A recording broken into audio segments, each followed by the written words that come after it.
Nobody in that hospital cafeteria moved. Not the janitor who had stopped mopping mid-stroke. Not the security guard by the door who forgot he was supposed to be watching the parking lot. Not even Dr. Mensa, who was famous for never stopping for anything. Not even to eat. Every single person in that room went completely still, because what they had just watched Adaeze do made no sense to any of them. And yet, deep down, every one of them knew they had just witnessed something they would never forget. But let me take you back, because this story doesn't start in that cafeteria. It starts 3 weeks earlier, on the Tuesday morning, when Adaeze Obi arrived at St. Emmanuel Medical Center, 45 minutes late, with her left shoe held together by a rubber band. She had been running, not jogging. Running, the way you run when missing the bus, means missing your shift, means getting written up, means one step closer to losing the only job that stands between your daughter and an empty refrigerator. She had made it to the corner of 5th and Meridian, just in time to see the 7015 pull away from the curb, its taillights disappearing into the gray Atlanta morning like it was laughing at her. So she ran the 12 blocks. By the time she pushed through the staff entrance, her scrubs were damp at the collar, and her left shoe had given up completely. The rubber band she found in her pocket wasn't elegant, but it held. "You're late again," said Nudzi, not even looking up from her phone. Nuzzy Adeyemi was the kind of woman who kept a running tally of other people's failures. She worked the same ward as Adaeze, pediatric night shift, 3rd floor, and she had made it her personal mission to document every minute Adaeze stumbled. She wore acrylic nails to a hospital job, which told you something. She drove a pearl-white Camry she couldn't afford and talked about it constantly, which told you everything else. "I know," Adaeze said, tying her hair back. "Charge nurse was looking for you." "I know, Nuzzy. This is the 3rd time this month." Adaeze did not answer. She had learned that answering Nuzzy was like pouring water into a hole. It just created more mud. She found Charge, Nurse Paulette at the station, clipboard in hand, expression arranged into the specific shape that meant patience wearing thin. "Adaeze." "I know, Miss Paulette. The bus, this, is a hospital. The children in those rooms don't care about the bus." "Yes, ma'am. One more time, and I'll have to bring it to administration. You understand?" "Yes, ma'am." She understood. She understood perfectly. She understood it the way you understand things, when there is no margin for error. And error keeps finding you anyway. What Paulette did not know, what Adaeze had not told anyone, was that the reason she kept missing the 6:30 bus was that every morning, before she could leave for work, she had to get her daughter Zara ready, walk her 3 blocks to her neighbor Mrs. River, Tate's apartment, explain to a 7-year-old why Mama couldn't stay for breakfast, and then run back down 4 flights of stairs because the elevator in their building had been broken since February. Zara's father had left when Zara was 2. He left a forwarding address in Houston and a child support order he ignored with impressive consistency. Adaeze's own mother was back in Lagos. She sent prayers and voice notes, and sometimes, on good months, a small wire transfer that barely covered Mrs. Tetha's babysitting fee. Adaeze was 31 years old, and she had been doing this, all of this, alone for 5 years. She was tired in a way that sleep didn't fix anymore, but she was good at her job. That part was never in question. The children on the 3rd floor knew her name. Little Marcus, 8 years old, sickle cell, would only let Adaeze change his IV because she always hummed something soft while she did it. Twins Destiny and Deja, 7, in for respiratory issues, had decided Adaeze was their auntie and greeted her every shift like she was the best part of their hospitalization. She kept a small notebook in her pocket where she wrote down each child's preference, which flavor of popsicle, which cartoon, whether they needed the lights at 10% or 20 when they woke up scared at 3 a.m. None of that showed up in Paulette's clipboard. But it showed up in the kids. The cafeteria at St. Emmanuel opened at 11 p.m. for the night shift staff, a narrow room on the ground floor with fluorescent lights that hummed slightly off-key, 2 vending machines, 6 tables, and a counter that served hot food until 1 a.m. It was not a nice cafeteria. The coffee was always slightly burnt, and the vinyl on the chairs had been cracking since 2019. But it was warm, and after 7 hours on your feet, warm counted for a lot. On a Thursday night in November, Adaeze's first break of the shift. 11:47 p.m., she came downstairs with exactly $18 in her wallet. She knew the exact amount because she had counted it twice before leaving her locker. Payday was Friday. Tonight was the last of the money until then. She had planned it carefully. $6 for the cafeteria tonight. $12 to reload her transit card in the morning, enough to get her through the week. She ordered a bowl of soup and a bread roll. $4.75. She carried her tray to a corner table, the one near the window where you could see the parking lot lights reflected on the wet pavement, and she sat down and closed her eyes for a moment. Just one moment. That was when she heard the conversation at the counter. "Sir, I understand, but I can't just. I'm telling you, my wallet is in my coat. My coat is upstairs with my son. Sir, I can't give you food without payment. Policy." Adaeze opened her eyes. At the counter stood a man she did not recognize, tall, somewhere in his mid-40s, wearing a dark pullover and the particular expression of someone who had not slept in more than a day. His eyes were the kind of tired that went beyond the body. He had a paper cup of coffee in one hand and a shrink-wrapped sandwich in the other, and the young cashier behind the counter, a college kid named Devin who always looked mildly terrified of everything, was explaining, apologetically but firmly, that he needed payment. "My son had emergency surgery 4 hours ago," the man said. His voice was low, controlled in the way that people control their voices when they are very close to not being controlled at all. "I have been in that waiting room since 7 o'clock. I haven't eaten. I just need. Sir, I really am sorry. I just can't." Adaeze was already standing up. She did not make a decision, exactly. It was more like her body made it before her brain had finished the meeting. She walked to the counter, opened her wallet, took out a $10 bill, and set it on the counter next to Devin's register. "It's okay," she said. "I've got it." Devin looked at her. The man looked at her. Neither of them spoke for a moment.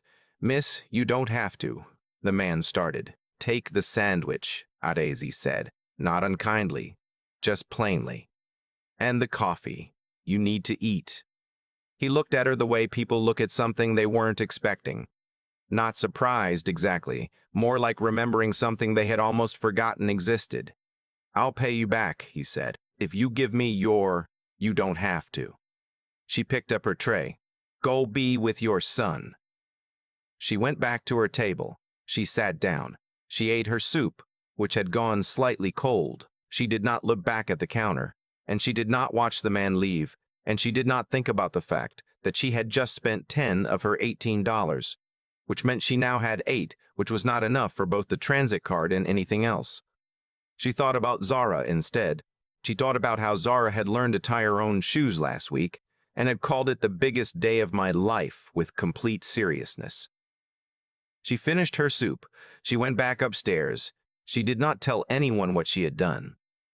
But someone had seen. Nudzie had come down for her break 12 minutes after Adaeze. She had seen the end of it. Adaeze putting the money on the counter, the brief exchange, the man at the register.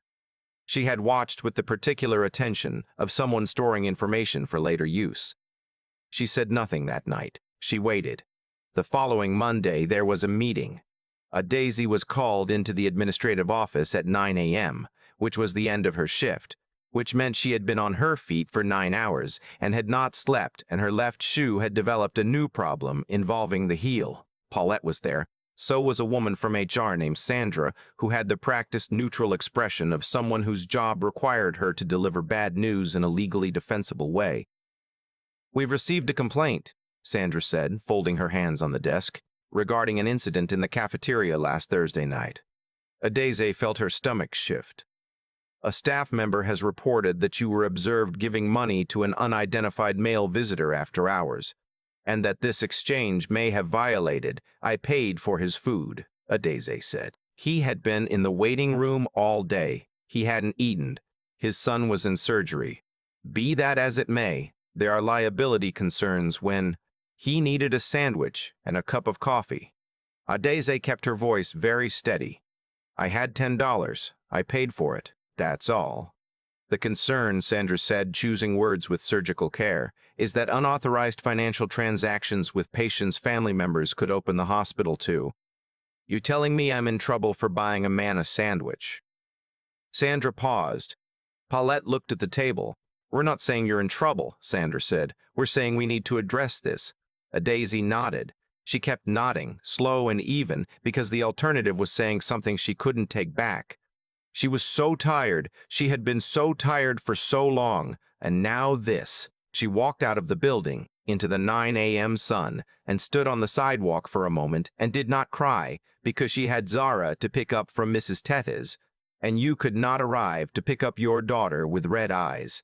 She did not know that 3 floors above her, in room 318, a man named Kofi Asante Boateng was sitting beside his son's hospital bed, watching the morning news on mute, thinking about a woman in scrubs who had put a $10 bill on a cafeteria counter without even asking his name. Kofi had built his company, Asante Logistics, 17 warehouses, 412 employees, operations in 6 states, in the 22 years since he had arrived in Atlanta from Kumasi with a used pickup truck, a commercial driver's license, and the specific stubbornness of someone who has been told too many times that the numbers don't work in their favor. He had made the numbers work. He had made everything work. He was not accustomed to needing help. He was not accustomed to strangers giving it without asking for anything in return. His son, Kwame, 23, in his second year at Georgia Tech, the one who had his mother's eyes and his father's inability to admit when something hurt, had been brought in Thursday evening after a car accident on the interstate. Fractured ribs, a bruised spleen, a hairline fracture in the left wrist. Serious, but he would be fine. The surgeon had used those exact words, serious, but fine. Kofi had repeated them to himself for 3 hours in the waiting room until they stopped sounding like a question. He had been in such a hurry to get upstairs when they finally let him in to see Kwame that he had left his coat, phone, wallet, keys, everything, draped over a chair in the waiting room. He only realized this when he was already at the cafeteria counter, paper cup in hand, and Devin was looking at him with apologetic eyes. He had given the cashier his son's room number, thinking maybe they could verify, maybe there was a system, maybe, and then a woman had appeared beside him and the question had become irrelevant. He had noticed a few things in those 20 seconds. The rubber band around her left shoe, the small notebook visible in her scrub pocket. The way she had said you don't have to without making it sound like charity, just fact, like she was correcting a misunderstanding. He noticed that she did not wait for his thanks. She just went back to her table with her tray like she had simply done the next obvious thing. Kofi was 61 years old. He had met a great many people in his life. He could count on one hand the number of them who had that quality, that matter-of-fact goodness, like helping was just what you did when helping was what was needed. He asked the cashier if he knew her name. Devin hesitated, then said, "That's Adaeze. She works nights, 3rd floor. On Tuesday, after Kwame had been discharged Sunday, after Kofi had driven him home and installed him on the couch with strict instructions to stop pretending his ribs didn't hurt, Kofi came back to St. Emmanuel. He was not there for a medical reason. He found Devin first, confirmed what floor Adaeze worked, and went upstairs. End of her shift, the nurse's station confirmed, was 9 o'clock. Coffee arrived at 8:50.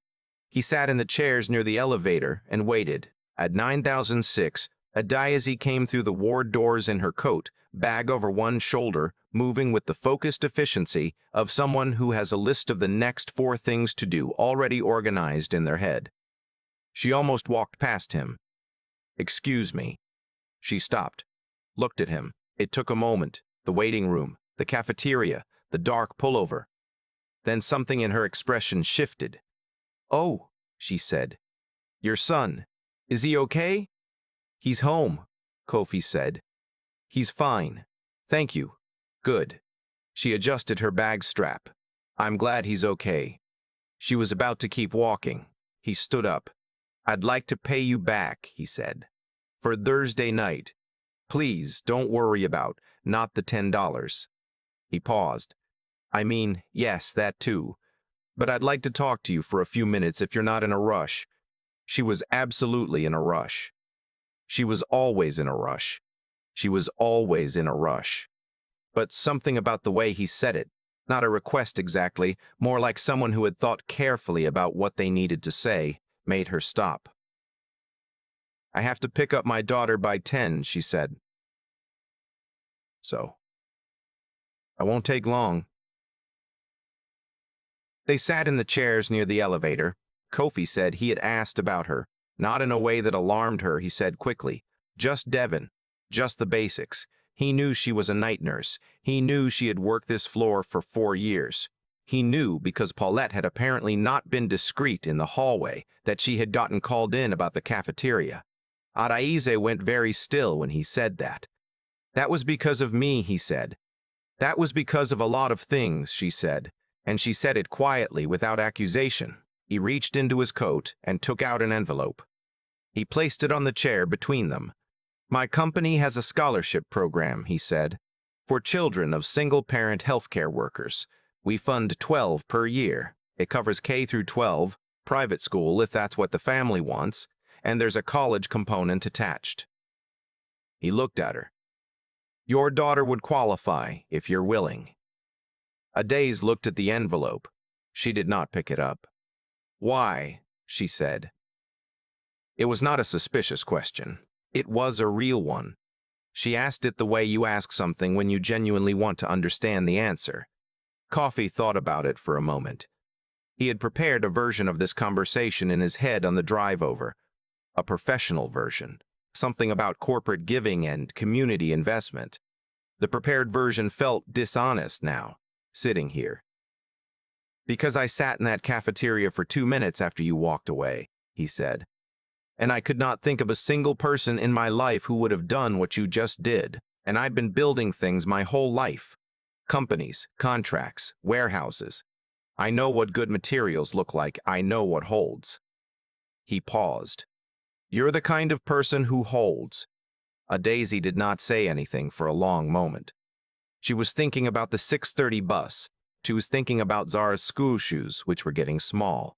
She was thinking about the meeting with Sandra and the way Paulette had looked at the table. She was thinking about her mother's voice notes and the broken elevator and the rubber band around her shoe, which had finally given out sometime around 4 a.m. and which she had been ignoring for 5 hours. "I don't need you to save me," she said. It was not defensive. It was just true. "I know that," Kofi said. "That's not what this is." She picked up the envelope. Inside was a single sheet of paper, the scholarship program information, his company letterhead, a contact name and number. Below that, a handwritten note in the careful print of someone who learned to write in another country, for Zara, because her mother taught me something on a Thursday night, and a business card, and, clipped to the back of the page with a paper clip, 2 folded bills, a 10 and a 5. "The 10 is yours," he said. "The 5 is for the coffee I didn't get to finish." She looked up. It was the first time she had smiled at him. "There is something you should know about how this story ends. It does not end with a wedding. It does not end with Adaeze moving into a mansion, or Kofi sweeping her off her feet, or any of the things that stories like this sometimes promise. Real life is more patient than that. What it ends with is this. 3 weeks later, Zara Obi was enrolled in Northgate Academy on a full scholarship, a school with a science lab that actually had working equipment and a library that smelled like books instead of mildew. On her first day, she wore new shoes. She tied them herself, and she called it the second biggest day of her life, right behind the shoes thing.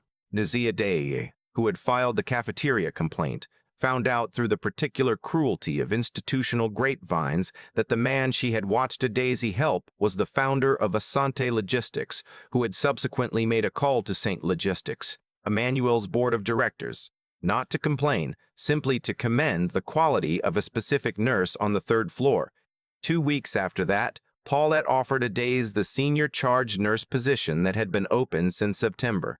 Ngozi did not get a call, and Kofi, who had spent 22 years building things and was beginning to understand, slowly, that the most important things could not be warehoused or contracted or scaled, started stopping by the hospital on Tuesday evenings.